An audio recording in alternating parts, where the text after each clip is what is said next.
Depuis plusieurs semaines, je vois des tonnes d'annonces de dons d'animaux sur Le Bon Coin. Des perruches gratuites, des chinchillas, des lapins, des moutons, des serpents et même des poneys. Sauf que c'est pas vraiment le cas. Je vous appelle par rapport à votre annonce pour le pan. Vous avez vu le prix? Ah, c'est à vendre? 60 €. Oui, c'est par rapport à votre annonce des furets que vous donnez. Je voulais savoir s'ils étaient toujours disponibles. Alors oui, ils sont toujours disponibles, par contre je les donne pas. Je les vends 30 € pièce. Bonjour, je vous appelle par rapport à votre annonce des serpents.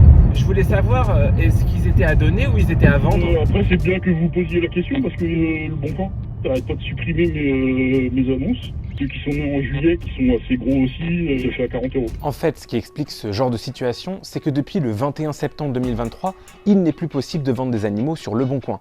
Le site français des petites annonces explique. Le Bon Coin poursuit son engagement dans la lutte contre les trafics en mettant fin à la mise en vente des animaux sauvages et nouveaux animaux de compagnie exotiques et recentre sa catégorie animaux sur les espèces domestiques. Et c'est justement ce que demandaient les associations de protection d'animaux depuis des années, comme nous rappelle Caroline Danty, avocate à la Fondation 30 millions d'amis. La Fondation porte cette exigence d'interdiction de commercialisation des animaux sur des sites comme Le Bon Coin, mais sur toutes les plateformes en ligne en général, car elle part du principe que l'animal est un être sensible, qu'il a des besoins privilégiés, des besoins qu'il faut respecter. Il faut impérativement éviter les achats coup de cœur, les achats non réfléchis et favoriser au maximum les adoptions. Dans le détail, Le Bon Coin n'interdit pas la vente de tous les animaux.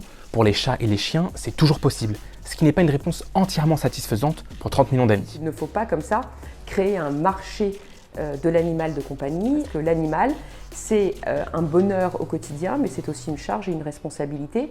Et ces sites ne participent pas suffisamment d'une responsabilité de la personne qui va acquérir l'animal, mais constituent également une source d'écoulement de marchandises pour les personnes qui en font le commerce. Interrogé à ce sujet, Le Bon Coin répond: Interdire la vente de chiens et chats sur notre plateforme reviendrait à se désengager et à indirectement cautionner le problème du marché noir qui existe. Pour ce qui est de la vente déguisée, elle ne s'arrête évidemment pas à mes appels. La preuve avec ses réponses écrites d'une dizaine de donateurs. Les mandarins foncés coûtent 10 €. Je vends mon poney 450 €. Le cochon est à 100 €. Mon cheval est estimé à 9 315 €.